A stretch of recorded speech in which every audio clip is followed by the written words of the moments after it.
Siendo la 1 hora satelital, la misma que usamos para el infarto, vamos a empezar este Ateneo Central virtual.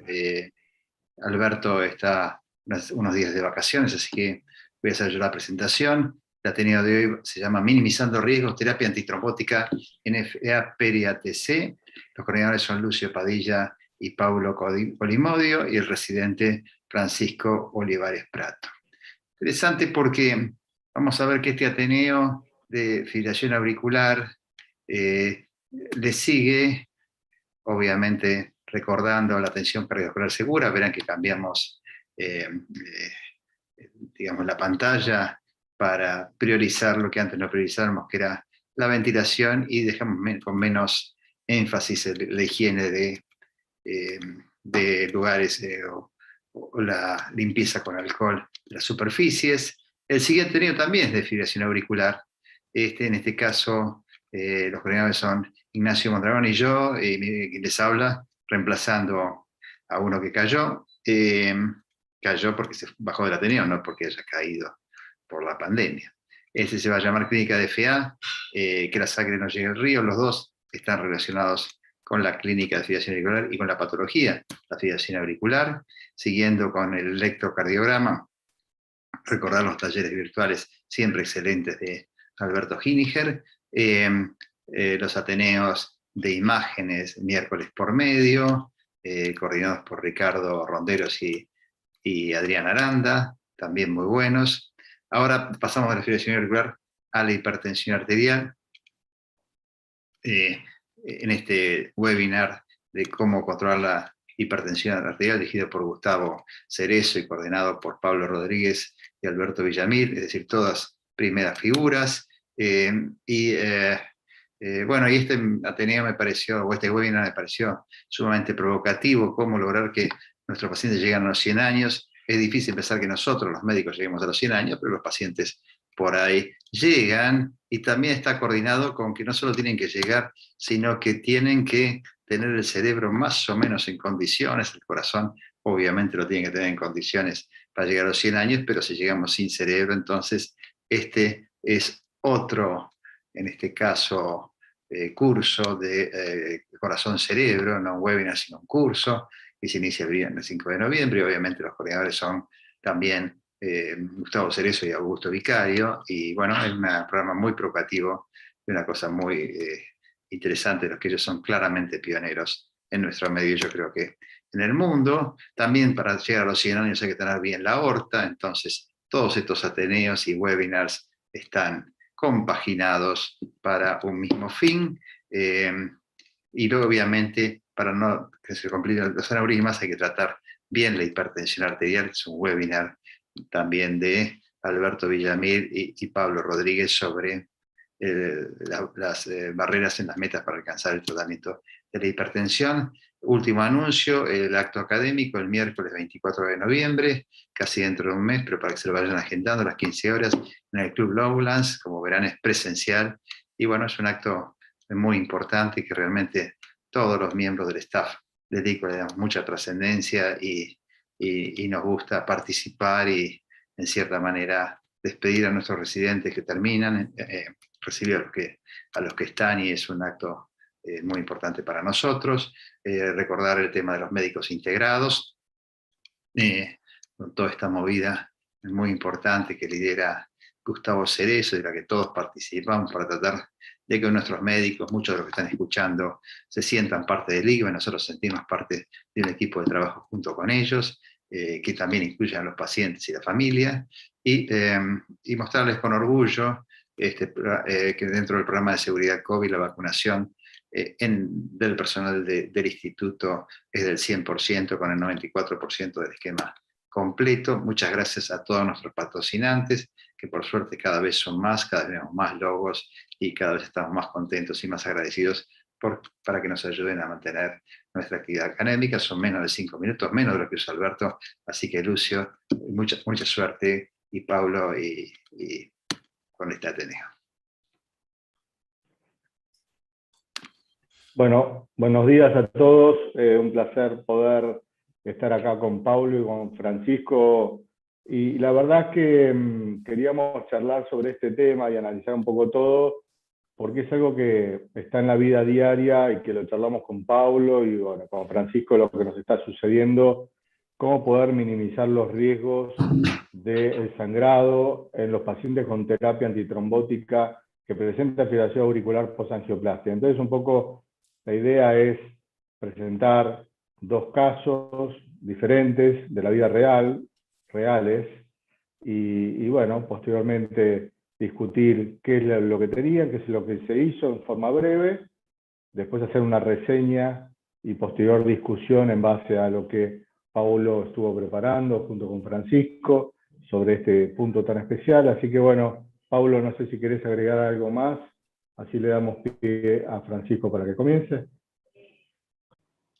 No, no, perfecto, la presentación estuvo perfecta. Adelante, Francisco.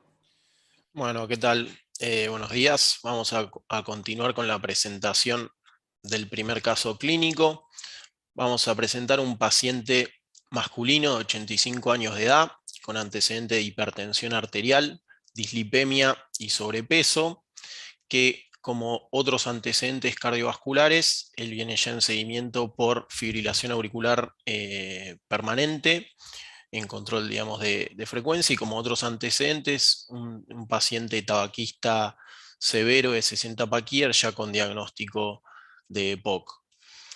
Como medicación habitual, el paciente tomaba apixaban de 5 miligramos cada 12 horas, carvedilol 6,25 miligramos cada 12 horas, y valsartán de 160 y rosuvastatina de 20 miligramos.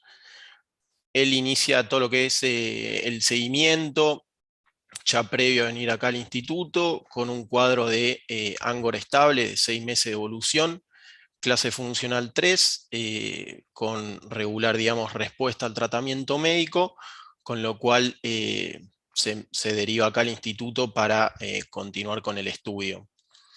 Al examen físico, el paciente no tenía hallazgos positivos, salvo a la auscultación pulmonar, más que nada hipoventilación generalizada, los dos ruidos cardíacos en 4 focos y sin signos de insuficiencia cardíaca congestiva. Un electrocardiograma de inicio que tendremos al doctor Hiniger para ver si lo podría describir.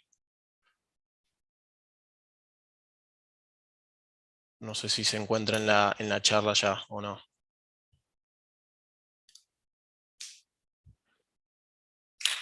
Bueno, si no, continuamos con la descripción del electrocardiograma. Perfecto. Es un electrocardiograma que está en ritmo irregular, clásicamente irregularmente irregular, con ausencia de onda P, dando, digamos, diagnóstico de fibrilación auricular, con el QRS a aproximadamente 120 latidos por minuto, sin alteración del STT y con el eje cardíaco desviado a la izquierda. Como otros exámenes complementarios, una radiografía de tórax que, como hallazgos positivos, tiene el índice cardiotorácico levemente aumentado, no tenía signos de consolidación ni tampoco de redistribución de flujo, una técnica un poco blanda de la descripción. Un laboratorio de ingreso que, como hallazgos relevantes, tenía una creatinina 1,1, él no tiene, digamos, enfermedad renal crónica, y sin alteración del coagulograma, con un quick de 80% y un KPTT de 34 segundos. Tenemos al doctor Martín Vivas para ver si puede describir el ecocardiograma que se hizo acá. Muchas gracias. Acá tenemos un eje largo parasternal izquierdo en su figura de la izquierda, donde vemos un ventrículo izquierdo con algo de hipertrofia, función sistólica de impresión conservada, y en primera instancia algo de dilatación de la aurícula izquierda. Nosotros siempre en esta vista hacemos una estimación relativa del tamaño auricular con respecto a la aorta, y ya cuando la vemos un poco más grande en este nivel nos puede sugerir eso.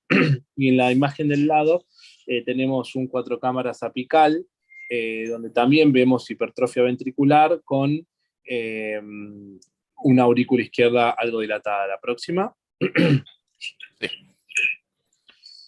Bueno, acá vemos 2 cámaras apical, donde se visualiza que tiene un trastorno en la motilidad en la cara inferior. La cara inferior se encuentra adelgazada y con hipercinesia, eso probablemente consecuencia de alguna secuela isquémica significativa de por lo menos 2 segmentos de la cara inferior.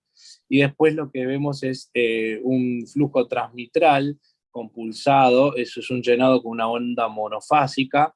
En diástole, esto corresponde a que hay ausencia de onda A, paciente fibrilado, con una velocidad de 70 centímetros. Uno podría en esta imagen medir tiempo de desaceleración, que es un subrogante de la función diastólica, que siempre es un desafío en los pacientes fibrilados. Próxima. Perfecto. Perfecto. Muchas gracias, doctor. El paciente Un viene, comentario, digamos... Sí, por favor. No, ahora ya mostraste la coreografía, no tiene mucha gracia lo que yo iba a decir, pero si pensamos un poquito hasta acá, este enfermo, 85 años, con fibrilación auricular, y uno dijera, si esto parece una fibrilación auricular crónica, ¿era crónica? ¿El paciente se había fibrilado? Te pregunto. sí, él ya venía, digamos, anticoagulado con apixaban y con control de frecuencia, ya conocido fibrilado. Si yo no conociera, o si uno no tiene datos del caso, pensaría que es una fibrilación auricular más aguda que crónica, en el sentido de que la fibrilación auricular, el ritmo está muy rápido, esto es característico de la fibrilación auricular aguda, tiene claramente insuficiencia cardíaca, la aurícula izquierda no está muy grande, todos esos datos sugieren que la fibrilación auricular, si bien si no es aguda, no debe tener mucho tiempo de evolución. No se pregunta por qué tanta cardiomegalia en ausencia de dilatación de las cavidades. Seguramente la hipertrofia que vimos ahí era responsable en parte de la cardiomegalia. Y finalmente, uno, de acuerdo al eco, la descripción de Martín, claramente hay una hipoquinesia de la cara inferior. Y también me dio la impresión, si podés volver a la imagen de apical de 4 cámaras, no sé si lo escribiste, Martín, me parece que los septo apical, los segmentos apicales tampoco se contraen bien, lo que sugiere que ven que el segmento septo apical está ligeramente adelgazado y bueno, parecía también haber una déficit de contracción del ápex, lo que sugiere que hay 2 territorios coronarios involucrados. Bueno, entonces uno, desde la ignorancia, obviamente la coronografía nos va a dar más información, pero uno podría decir que este paciente tiene una cardiopatía que le genera hipertrofia, probablemente una cardiopatía hipertensiva, y aparte tiene enfermedad coronaria de múltiples vasos. Es todo, obviamente, lo que podemos adivinar de los test no invasivos. La coronografía, obviamente, es mucho más clara. Gracias. Muchas gracias por el comentario, doctor. Continuamos ya después de haber evaluado todo lo que son los estudios no invasivos como el ecocardiograma, con el cateterismo diagnóstico del paciente. No sé si, doctor... Bueno, acá Francisco, te lo empiezo a comentar. En la proyección de la izquierda se ve en una proyección anteroposterior craneal con algo de oblicua derecha, una lesión a nivel del tronco distal, severo, con calcificación. También se ve una lesión significativa en la parte proximal de la arteria descendente anterior. Y si podés cliquear la próxima, se puede ver aquí con más claridad la lesión del tronco distal con compromiso de descendente y de arteria circunfleja, ¿sí? O sea que estamos ante un cuadro, una circunfleja dominante, con un paciente de 85 años, EPOC severo, con FA crónica, con lesión de tronco que compromete descendente y circunfleja. Próxima.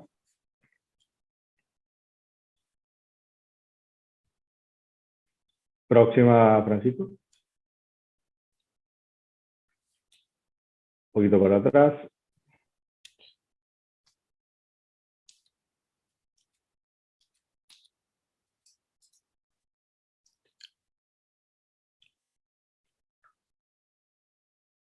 Bueno, este es el mismo caso viéndolo en forma rotacional, tratando de reducir la cantidad de contraste en un paciente de 85 años, a pesar de una creatinina 1.1.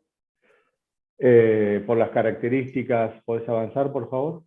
Por las características de los 85 años, del EPOC severo, de la contraindicación a la cirugía, de un paciente más frágil, se decidió hacer la angioplastia en el momento, con buen resultado. Simplemente vamos a mostrar esto. No sé si querés avanzar, por favor. Sí, ahora... Comentar, sí. Sí, ahora lo que se plantea, digamos, es con qué tipo de tratamiento quedaría, digamos, el paciente. Habitualmente hay un tema, y Paulo, esto lo podemos ir charlando interactivamente, pero estos pacientes que vienen así, venía sin antiagregación, 85 años, en forma programada, venía con apixaban, acceso radial. Habitualmente nosotros lo que hacemos es darle clopidogrel en carga, si fuera una urgencia, si no se agrega clopidogrel y se hace el procedimiento, aspirina 100 miligramos y apixaban. Y la duda que siempre tenemos es qué hacemos después. Lo dejamos y lo damos de alta con aspirina 100 miligramos, clopidogrel y el apixaban. ¿Cuánto tiempo dejamos aspirina? ¿Cuánto tiempo dejamos clopidogrel? ¿Qué tipo de stents hay que ponerle? Eso lo implantamos para ver si podemos reducir o no el triple esquema. Bueno, esas son las preguntas que tenemos habitualmente, ¿sí? Así que, primera pregunta, ¿qué tipo de esquema terapéutico antitrombótico le agregarían en este caso a este paciente?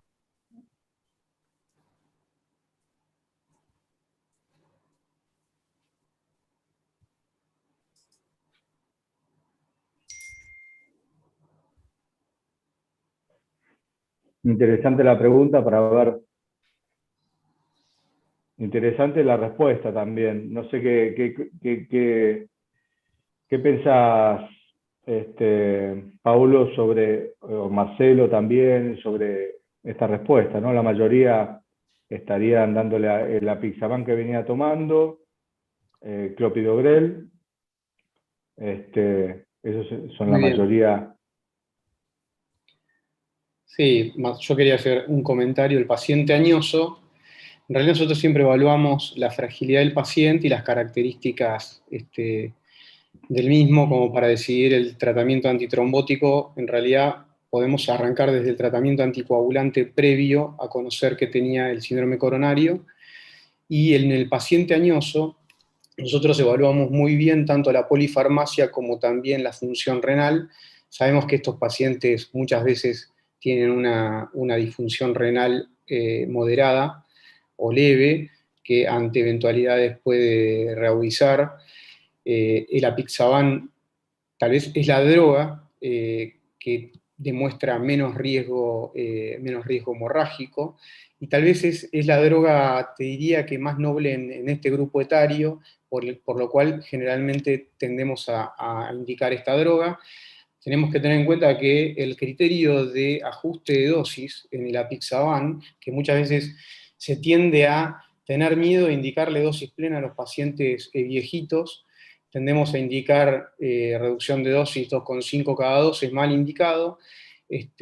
Recientemente se publicó un trabajo que demostró que los pacientes con reducción de dosis con mala indicación aumenta el riesgo isquémico y la mortalidad, con lo cual no hay que hacer ajuste de dosis a no ser que tenga criterios claros, que son creatinina mayor a 1,5, edad mayor a 80 años o peso menor a 60 kilos, y tiene que haber 2 de 3 criterios. Y por otro lado, en el esquema de tratamiento posterior, tenemos que tener en cuenta el riesgo hemorrágico y cuáles son los esquemas probados. Sabemos que el prasugrel en mayores de 75 años no está recomendado, y tampoco hay demasiada evidencia sobre triples esquemas con prasugrel, con lo cual tenemos que ser bastante cautos en qué paciente vamos a indicarlo. Generalmente, si lo indicamos, lo indicamos en pacientes jóvenes con bajo riesgo hemorrágico. Sí, posteriormente, bueno, vamos a ver qué es lo que sucede después con la discusión. No sé si hay alguien que quiera hacer algún comentario o quiere abrir la discusión. ¿Permitís un comentario, Lucio? Sí, Bueno, me parece que cuando este es un ejemplo de una situación que vivimos, no diría casi a diario, pero creo que no estoy exagerando, si todas las semanas tenemos algún paciente con una situación parecida, ¿no? Fibrilación auricular, síndrome coronario agudo, implante de stents. Bueno, y realmente, como siempre, cuando uno afecta eh, digamos, la coagulación de la sangre o usa tratamiento antitrombótico, tiene que poner siempre una balanza riesgos y beneficios, ventajas y desventajas. Entonces, obviamente, en este paciente, por edad y demás, uno tendría que ser poco agresivo en el tratamiento antitrombótico, dando combinaciones lo más livianas posibles en cuanto al riesgo hemorrágico, y esto es lo que muchas veces lo que priorizamos. Por otro lado, tenemos una angioplastía del tronco de la coronaria izquierda, que no es cosa menor. Es decir, uno estaría tentado a usar clopidogrel, y de hecho las recomendaciones son para usar clopidogrel, pero uno se pregunta, ¿y si el paciente es resistente al clopidogrel y yo le estoy tratando una lesión de tronco con un antiplaquetario que no es, el paciente no le afecta? Bueno, este es un tema de discusión. ¿Puede suplir el DOAC a esa falta de efecto antitrombótico si el paciente es resistente al clopidogrel? Cosa que habitualmente no lo sabemos porque no tenemos habitualmente estudios en la práctica clínica que nos sirvan para decir si el paciente va a ser o no resistente al clopidogrel. La verdad que no es lo mismo un paciente resistente al clopidogrel que tiene una angioplastía de una rama lateral de la circunfleja que cuando tenía una lesión del tronco de la coronaria izquierda. Me parece que es un tema de debate permanente. Hay que recordar que el efecto, digamos, el riesgo de un cardioembólico, de una ACV en la fibrilación auricular, es un riesgo permanente a lo largo de los años, mientras que el riesgo de trombosis del estén y demás es un riesgo que se va reduciendo con el tiempo y más con los stents de última generación. Por lo tanto, una posibilidad también es ser muy agresivo dentro del primer mes y después bajar o desescalar, como se habla habitualmente cuando uno habla del tratamiento antitrombótico, que me parece que es una opción que uno debiera considerar en este tipo de pacientes, sobre todo, le repito, cuando tienen lesión de tronco de la coronaria izquierda. Bien, yo quería agregar un comentario a lo que acaba de mencionar Marcelo Trivi, y se evaluaron DOACs en diferentes estudios, en el APRISE,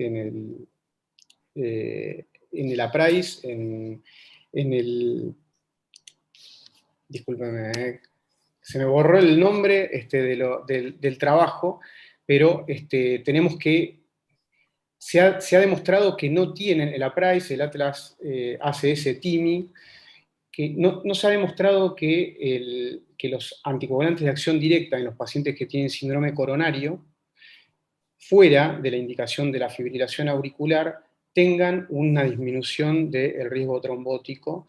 Sí se demostró que hay un aumento del riesgo hemorrágico, por lo cual los anticoagulantes de acción directa no se están indicando en ese escenario, solamente en dosis bajas del rivaroxaban, que es de 2,5 cada 12, que es en el estudio COMPASS, que es más para enfermedad vascular crónica. Se ha demostrado una reducción significativa de eventos y mortalidad sin aumento de riesgo hemorrágico mayor, pero en este escenario, en paciente con fibrilación auricular, no sería la indicación.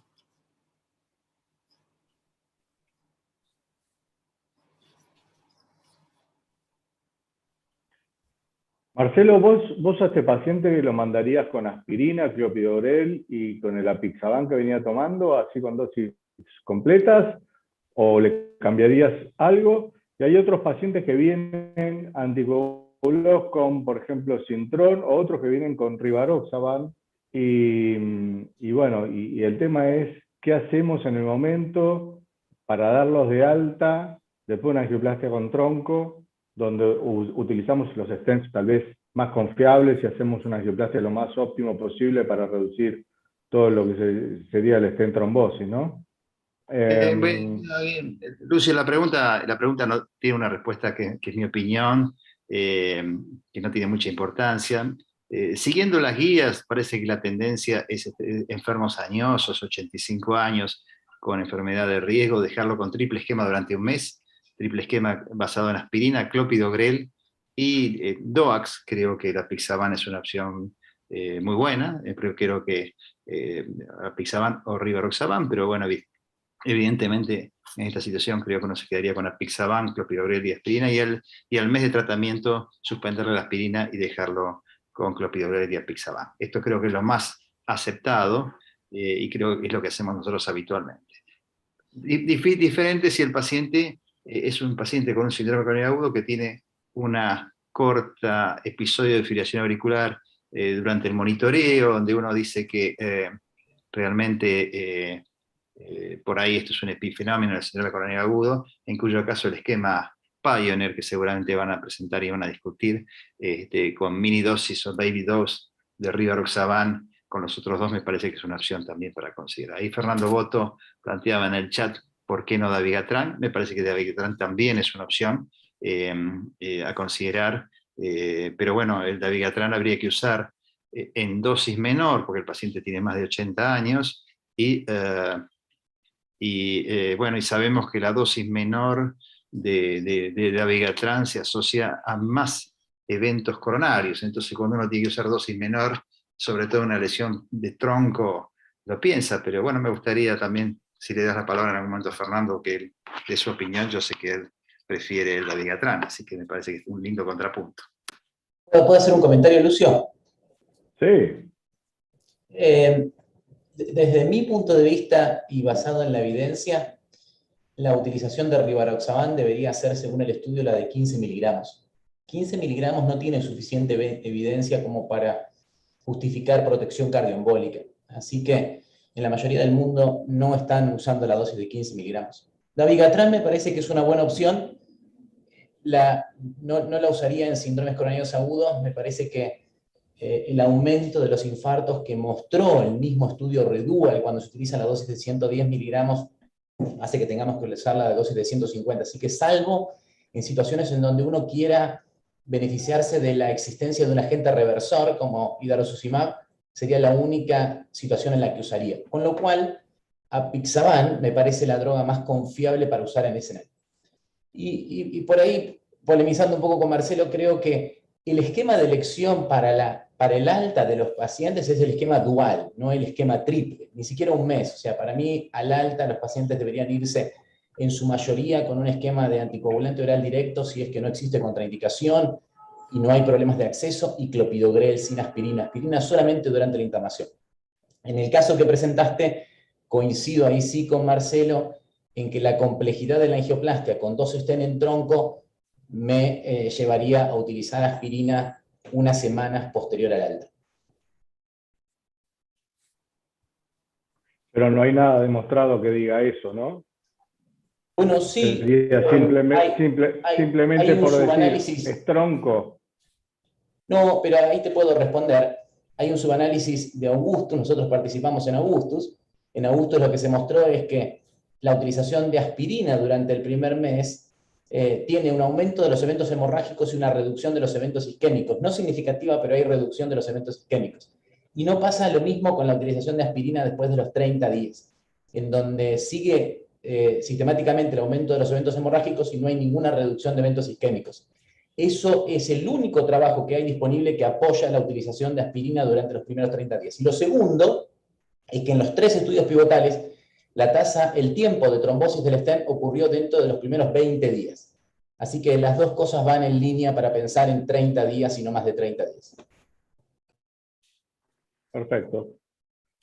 Francisco, ¿querés seguir? Dale, continuamos con la presentación del segundo caso clínico.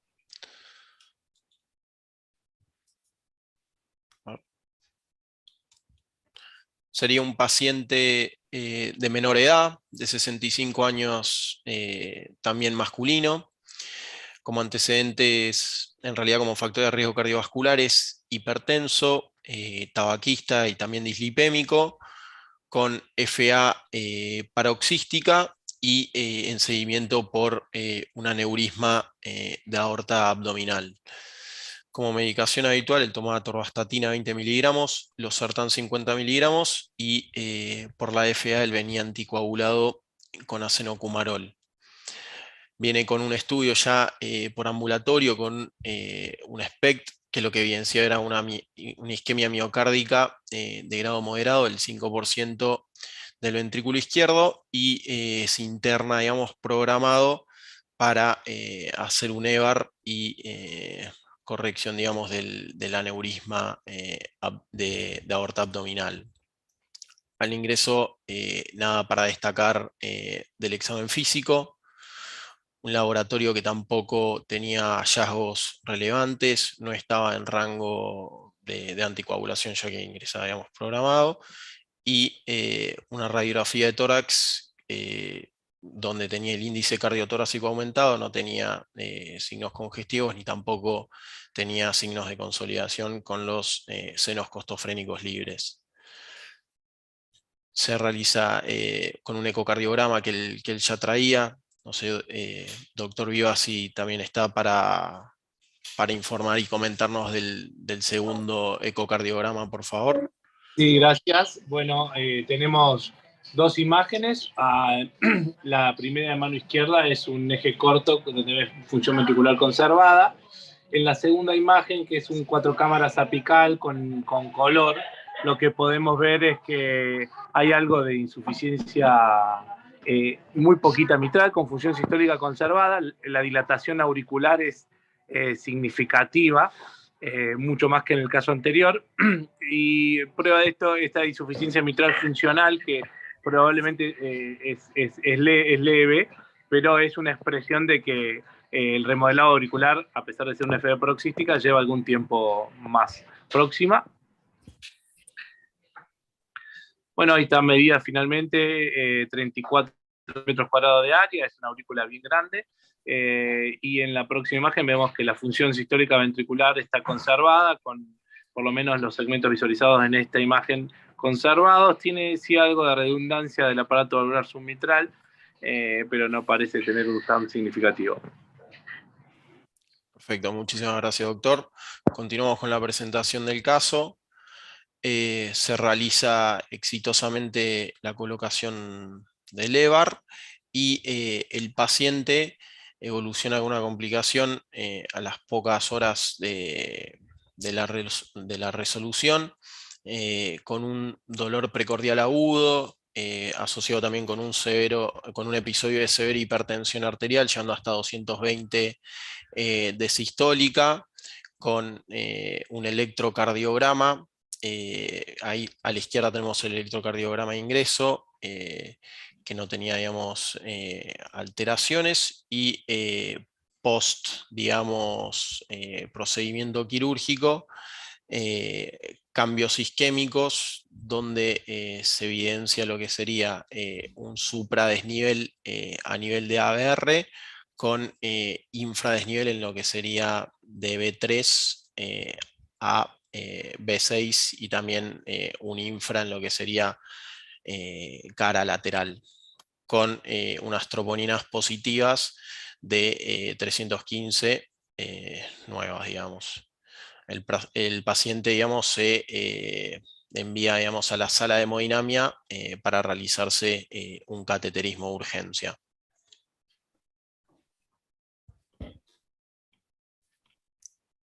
No sé, doctor Lucio Padilla, si quiere continuar a la descripción del cateterismo.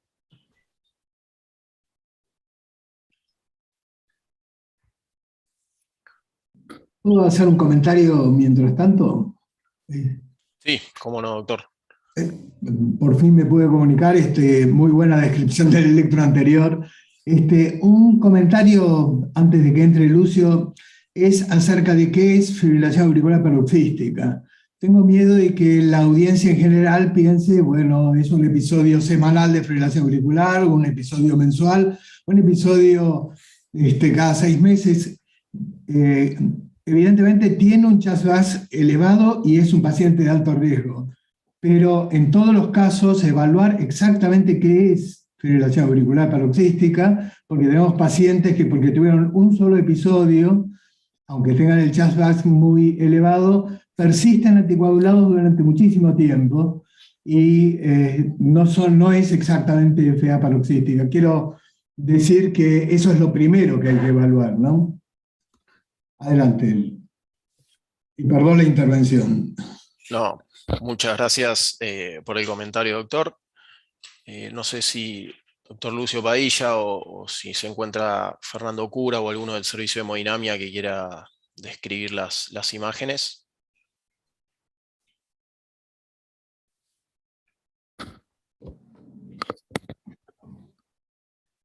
Las tendrás que describir vos. Bueno, continuamos. Lo que evidencia es, digamos, una lesión a nivel del tronco de la coronaria izquierda, bastante severa. Ahí se puede ver. Y el paciente, digamos, logra, digamos, colocarse en esta imagen, realizarse la angioplastía exitosa con la colocación del stent y poder, digamos, liberar el tronco de la coronaria. Esta fue una situación de urgencia, Francisco, porque bueno, el paciente ingresó directamente con eso que mostraste recién y en forma urgente tuvimos que ir a resolver. O sea, no había ninguna discusión para operarlo o no operarlo. Al paciente estaba infartándose y bueno, estaba con riesgo de vida, así que se le hizo esto. El tema es qué hacemos con este paciente. Y yo antes de todo esto les quería preguntar a Marcelo, a Paulo y al resto del panel, ¿qué hacen ustedes cuando vienen estos pacientes anticoagulados con Synthron? ¿Qué le dan? ¿Le dan enoxaparine? ¿Qué dosis? Etcétera. ¿Cómo llegan a la angioplastía o al procedimiento, en este caso a un EVAR? Y después de todo esto, paciente con FA paroxística, con angioplastia de urgencia, más el EVAR, ¿cómo lo damos de alta y con qué? ¿Lo damos de alta con Synthron? ¿Qué antiagregante le ponemos en forma aguda? O sea, este es un caso al revés, ¿no? Paciente más joven, paciente agudo, con una FA paroxística, que venía anticoagulado con Synthron, que se le hace un procedimiento terapéutico que anda todo bien desde el punto de vista de la angioplastia, pero Yo ¿qué mientras hacemos con este paciente? responde la audiencia a las preguntas, te comento el manejo pre. Se trata de un paciente que va a realizar un procedimiento, un EVAR, en un paciente con una FA paroxística, que me pareció muy bueno el comentario del doctor Hiniger, porque muchos pacientes anticoagulados que tenemos seguimiento, en realidad nosotros por anticoagulación muchas veces no tienen el seguimiento correcto cardiológico y electrofisiológico, y sigue la anticoagulación como de rutina y no tiene esa reevaluación que tiene que tener. Pero por otro lado, lo que hacemos en general, le damos o sea, cuenteamos el paciente, le suspendemos el anticoagulante, el acenocumarol, que venía con ABK, y cuando tiene un CHA2DS elevado, mayor a 3, le damos un puente con enoxaparina en un paciente de riesgo que va a hacer un procedimiento de estas características. Ahora bien, es una intervención de urgencia. La realidad es que para la angioplastía está recién implantado el EVAR. Entendemos que una vez implantado el EVAR estamos mejor, bajó el riesgo hemorrágico, con lo cual muchas veces, si está con un síndrome coronario agudo que va a ir a un procedimiento y no sabemos si va a transformarse eventualmente en una cirugía de urgencia, preferimos el uso de heparina sódica en bomba, previo, ¿no? Si no fuera cirugía de urgencia y fuera una angioplastia programada, ¿qué harías, Paulo? Y en este caso y en este tipo de evento, uno podría indicar enoxaparina a 1 miligramo kilo cada 12. O Bien. eventualmente, Si no tiene esta complicación, en realidad, complicación que tiene que implantar un EVAR, el paciente viene anticoagulado con acenocumarol o con antivitamina K y puede entrar a hacer un procedimiento de hemodinamia de urgencia estando en rango, si entra por vía radial, que bajaría el riesgo de hemorragia por sitio de punción. ¿Qué opinan ustedes, más allá que la gente vota sobre el esquema terapéutico antitrombótico en este caso? Si es un paciente agudo, joven, ¿le darían clopidogrel en la sala o le darían otro tipo de antiagregante plaquetario inicialmente para que tenga un efecto más agudo y más rápido, llámese ticagrelor o llámese prasugrel? ¿Alguno quiere contestar? ¿Me dejás contestar a mí, Lucio? Sí, por Me parece favor. que los dos casos están muy bien elegidos y la verdad que plantean las dudas que tenemos siempre, ¿no? Y que antes hablaba Juan Pablo que decía que discrepaba conmigo y bueno, muchas veces discrepamos porque ninguno es el dueño de la verdad. Y la verdad es que en este caso, que tiene una FA paroxística, uno diría, bueno, el paciente entró con ritmo sinusal, no sé si tuvo fibrilación auricular durante el síndrome coronario agudo, durante la angina, durante la internación.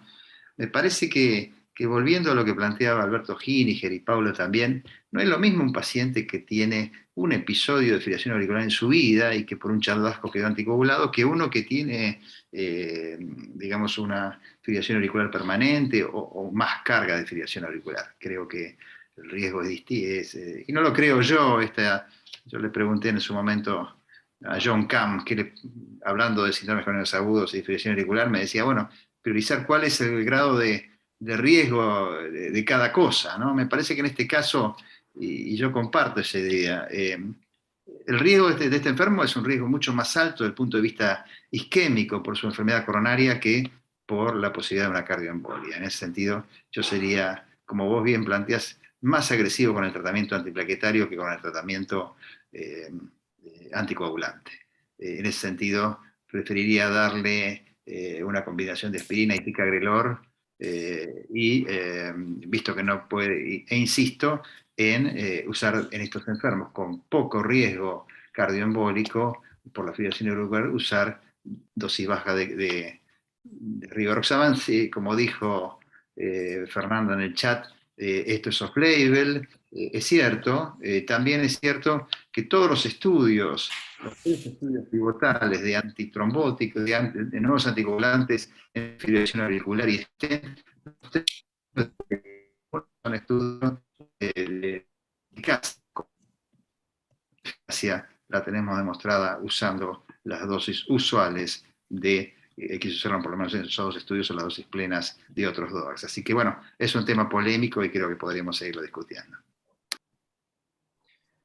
Tal cual, yo voy a agregar en realidad lo que dice Marcelo, que en los estudios de los DOACs en síndrome coronario, o sea, pacientes que vienen anticoagulados por fibrilación auricular y van a una intervención coronaria, que los porcentajes de uso de prasugrel y ticagrelor fueron bajos, en el Augustus un 6% de ticagrelor y un 1% de prasugrel, y en el Pioneer un 15% de tica o prasugrel, y en el Radual PCI 0%. O sea, con lo cual, en realidad, muchas veces lo discutimos, pacientes con alto riesgo trombótico, uno muchas veces prioriza la coronaria, prioriza el tratamiento antiagregante, y muchas veces indicamos un antiagregante de alta potencia asociado a una anticoagulación, y reevaluamos generalmente al mes, a los 3 meses,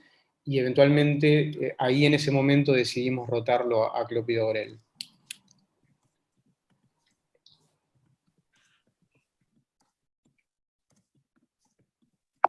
Perdón, soy el doctor Cetro.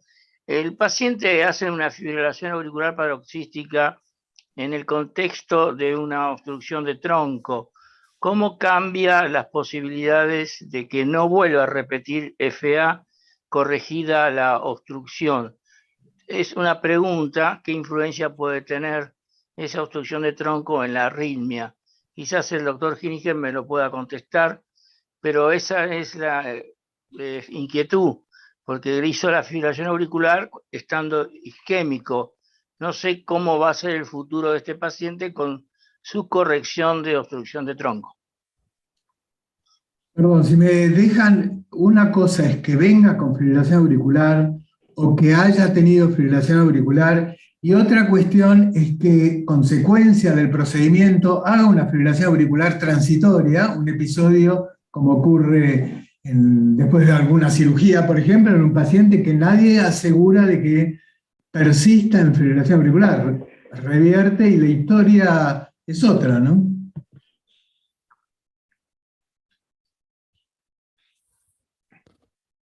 Sí, en este caso el paciente ya venía, digamos, anticoagulado por FA, no es que hizo el evento arrítmico intra síndrome coronario agudo, digamos. Incluso tenía una aurícula mucho más dilatada que el primer paciente y bueno, el riesgo de volver a tener FA, este paciente, más allá del síndrome coronario agudo, no creo que sea bajo, ¿no? Debe haber repetido más de un episodio previamente, en este caso. Lucio, ¿puedo hacer un comentario corto? Sí. Nosotros participamos del registro de Buenos Aires, que era síndromes coronarios agudos en Buenos Aires, y el ICVA participó. Tuvimos 8% de fibrilación auricular después de un síndrome coronario agudo. Los predictores de fibrilación auricular tienen que ver con la edad, tiene que ver con la complejidad anatómica y tiene que ver con la ocurrencia de sangrados y su hemoglobina. O sea, todos factores que este paciente tiene. Así que si uno tiene en cuenta que este paciente es uno de los que tiene más predictores de tener fibrilación auricular y que ya había tenido fibrilación auricular, me parece que desprotegerlo desde ese punto tiene muy alto riesgo. Así que consideraría la administración de anticoagulación, salvo que el riesgo hemorrágico sea prohibitivo.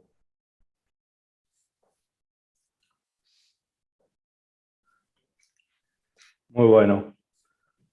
Francisco, ¿querés avanzar un poquito en honor al tiempo? Dale, continuamos entonces con la revisión de los estudios y la bibliografía que tenemos a la fecha.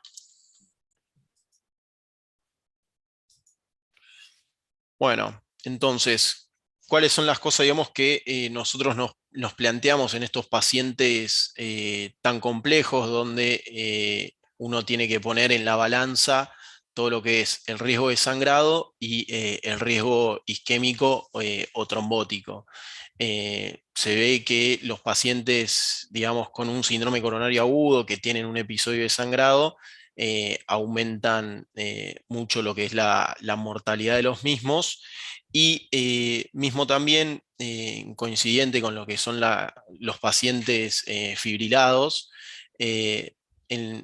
ahí se ve que en los estudios que hay entre un 5 a 10% de los pacientes que ingresan, digamos, para hacer angioplastía con dicha arritmia.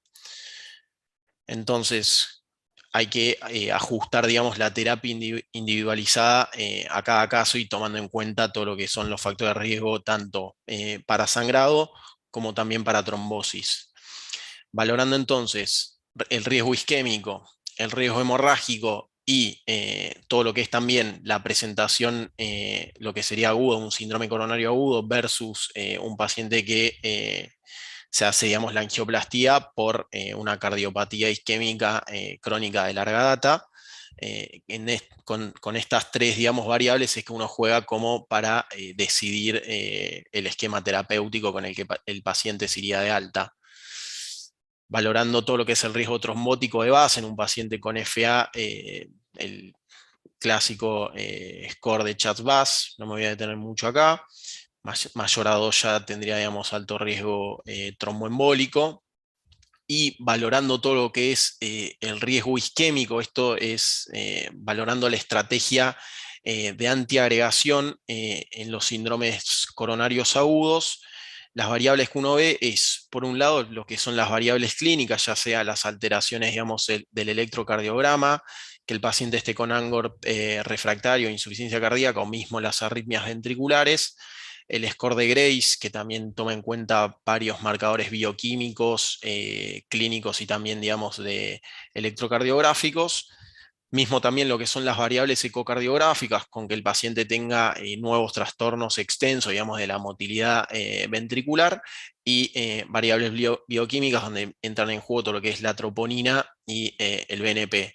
Y mismo también son fundamentales todo lo que son las variables angiográficas y anatómicas de lo que es ya sea la longitud del stent, viéndose mayor riesgo isquémico con los que son mayores de 30 milímetros, el diámetro en las menores de 3 milímetros, y mismo también si los stents se dan en bifurcación, en el tronco de la coronaria izquierda, como eran nuestros pacientes, y mismo también si el paciente evoluciona, digamos, con trombosis del stent.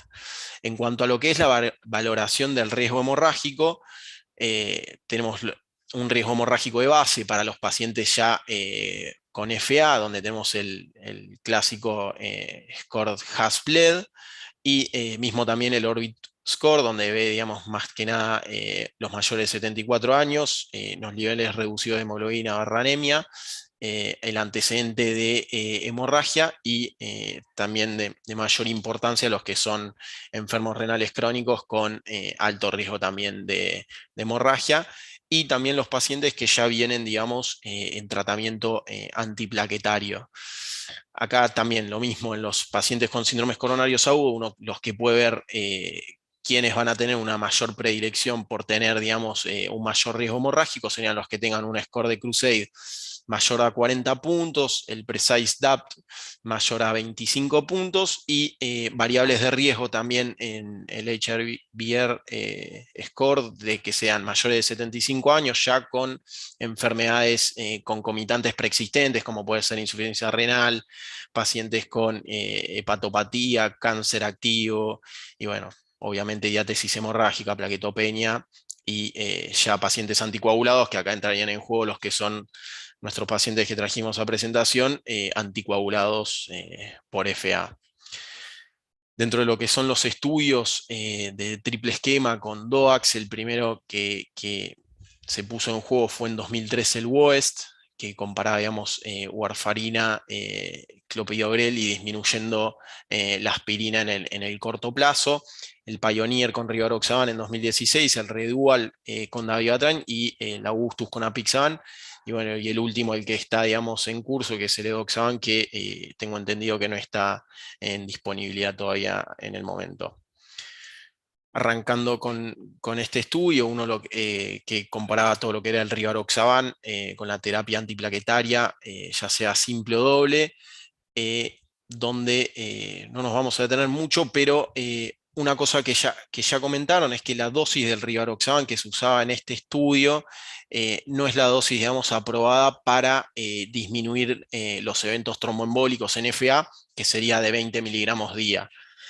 Por eso no está tanto la tendencia a utilizarlo, y por eso el beneficio del apixaban sobre este esquema. El endpoint primario era el sangrado clínicamente significativo, fue donde, digamos, demostró el mayor beneficio, tanto de rivaroxaban, ya sea 15 miligramos o 10 miligramos también en pacientes ajustados con clearance de creatinina disminuido, versus lo que era, digamos, la triple terapia con warfarina, aspirina y clopidogrel, disminuyendo todo lo que eran los sangrados clínicamente significativos, mayor y menor. También demostró, digamos, no tener reducción de eficacia en lo que eran, digamos, los eventos isquémicos, ya sea infarto de miocardio, y también en los eventos de trombosis del stent, manteniendo, digamos, la eficacia.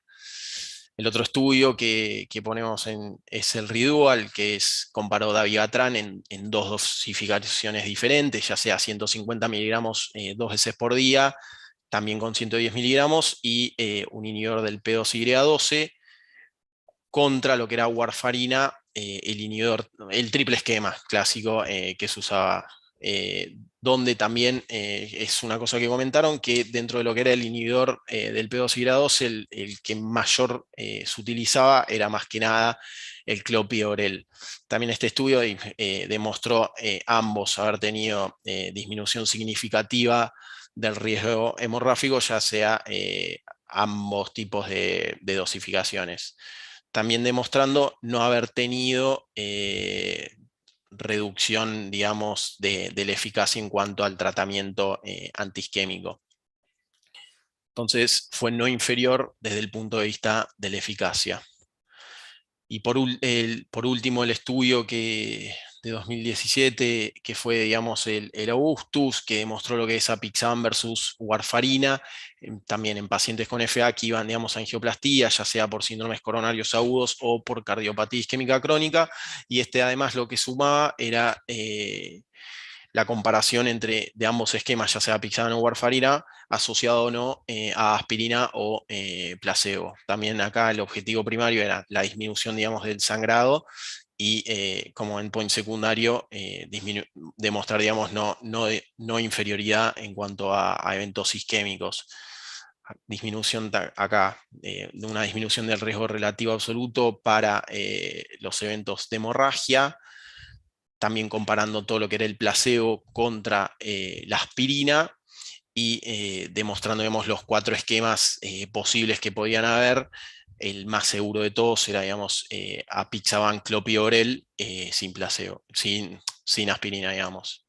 Entonces, en el manejo del esquema antitrombótico, tanto antiagregante como anticoagulante, que ingresan a angioplastia coronaria, siempre, digamos, la preferencia de lo que va la tendencia es a utilizar los DOAC sobre los antivitamina K, y en todos estos estudios también, más que nada, por lo menos por lo que sería entre 3 a 7 días, los pacientes desde la randomización y de la angioplastía utilizaban también aspirina. Entonces, siempre en un primer momento también deberían tener, por un corto esquema, de triple terapia.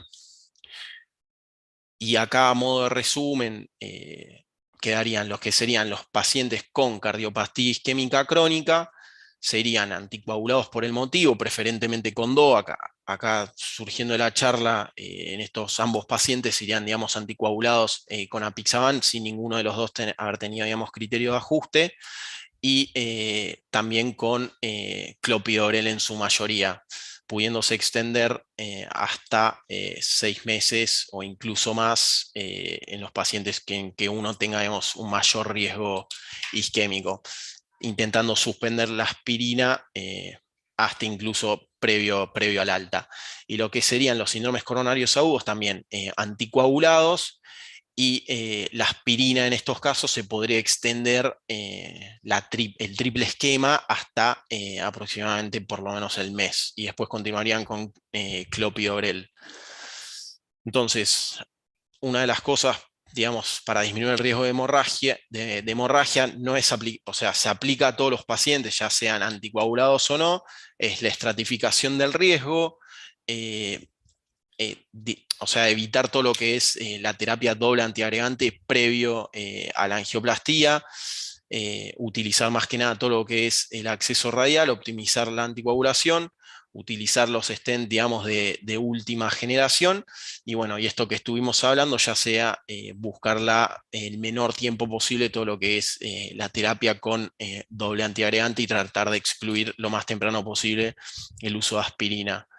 Entonces, a modo de conclusión, tenemos los DOAC superiores sobre los antivitamina K, que los vimos en los últimos 3 estudios que expusimos, suprimir la aspirina del esquema, mantener, eso sí, lo que sería el P2Y2 en su mayoritariamente uso de clopidogrel, y siempre acortar el tratamiento según el riesgo hemorrágico versus el riesgo trombótico. Y bueno, muchas gracias por la atención. Gracias, Francisco. Paulo, ¿quisiera cerrar con algo? Yo quería comentar que hoy por hoy nosotros en intervencionismo, que estamos haciendo más del 87.5% de acceso radial, estamos haciendo a los pacientes que ya vienen anticoagulados por acceso radial intracoagulación. O sea, vienen pacientes con apixaban lo que les quería preguntar es, ¿qué les parece a ustedes que nosotros hagamos los procedimientos bajo apixaban y no suspender, ponerle noxaparin y después volverle a incluir el apixaban? En realidad es el método más seguro. O sea, el paciente en el momento de la angioplastia es cuando está con mayor riesgo, hacen liberación de trombina, y la verdad es que anticoagulados, generalmente el paciente con un buen acceso y un buen control hemostático local andan bien. Esto lo quería recalcar, Juan, porque nosotros por acceso radial no le vemos problema. Y si fuera por acceso femoral que tenemos que rotar por alguna forma, estamos usando dispositivos de cierre percutáneo, con lo cual también nos sentimos seguros. Entonces, quería plantear esto como indicación de no suspender, por ejemplo, el apixaban en estos tipos de pacientes, versus, nada, lo que decía Pablo, ¿no? Y después que comenta Pablo. Sí, la conducta habitual de los DOACs es, para los que tienen doble dosis, es omitir la dosis de la mañana previo al procedimiento. Sabiendo que va... Yo creo, Lucio y Paulo, que uno no debería interrumpir el anticoagulante, salvo en situaciones donde vos me digas, no, mirá, este paciente sé que los accesos son muy malos, voy a tener que ir con doble acceso, así que trataría de ni siquiera interrumpir una dosis. Y sí me parece que la clave es que vos no le agregues heparina encima de eso, que suele ser la costumbre por ahí en la sala de hemodinámica. Si vos le agregás heparina y lo llevás con 10.000 unidades, ahí el paciente está súper anticoagulado. Nosotros lo que hacemos habitualmente, cuando le agregamos heparina, que eso es un tema muy bueno para que tocaste, es que lo revertimos siempre con protamina. Nosotros el 100% de los pacientes que no sea... A ver, acceso radial no se revierte nunca heparina. Ahora, acceso femoral revertimos en el 100% de los casos. Ahora, esto de decir no le agregues heparina, ¿es así? ¿No hay que hacerlo? Quiero que me lo digan ustedes que son los expertos. En general lo que se recomienda es hacer una reducción de la dosis de la heparina en los pacientes que van intraanticoagulación. Generalmente se le da un 50 a un 30% de la dosis. Yo diría incluso, si vas con ABK y tu ABK está pasado, está arriba de 2.5, a lo mejor no tenés que agregarle nada. Si vas con ABK entre 2 y 2.5 o por debajo de 2, ahí sí ponerle. Con directos me parece que hay que ponerle heparina, pero la mitad de dosis, como dice Pablo. Exacto. Bueno, este mensaje es importante, ¿eh? Pablo, ¿querés ir cerrando la conclusión de estos dos casos? Y Marcelo, no sé si quieren comentar algo. Bueno, entonces vimos dos pacientes, dos escenarios frecuentes, diferentes. Como dijo Francisco, es frecuente que los pacientes con fibrilación auricular presenten un síndrome coronario y que tengan que intervenirse. La elección del tratamiento, tanto antiagregante como anticoagulante, tiene que estar direccionada o tiene que estar orientada con el balance riesgo-beneficio, y tenemos que ser cautos en la indicación de reducción de dosis, fundamentalmente cuando sabemos que la elección del ABK, del DOAC sobre el ABK es prioritaria. Tenemos que saber que los DOACs mal ajustados o con dosis indicadas de reducción de dosis sin una indicación clara realmente andan peor. Y bueno, falta evidencia para estar más tranquilos con el uso de los antiagregantes potentes, ticagrelor y prasugrel. En casos seleccionados los estamos indicando, pero con controles muy frecuentes, y eventualmente uno después rota a clopidogrel. Y en caso de los pacientes crónicos, entonces le daríamos aspirina durante la internación y seguirían con doble esquema al alta, y en los pacientes agudos los mandaríamos con triple esquema, pero con suspensión de aspirina al mes. ¿Sí? Perfecto. Sí, perfecto. ¿Alguna conclusión más del panel? Marcelo, Juan Pablo, Alberto, o alguno, Fernando Boto. Quería agregar que me gustó mucho el Ateneo, me gustaron mucho los panelistas, los coordinadores, el residente. No solamente me gustó a mí, sino que hubo un porcentaje de participación alto y prácticamente nadie se movió y siempre discutimos alrededor de lo mismo. Los casos fueron muy lindos, creo que fue muy lindo tenido y todos aprendimos un poquito más de este tema tan complejo. Muchas gracias a todos. Un placer haber estado con ustedes y nos veremos en el próximo Ateneo. Gracias, Pablo, gracias, Francisco, por todo tu apoyo y tu trabajo. Muy buena presentación, excelente. Muchas gracias a ustedes y gracias a la atención.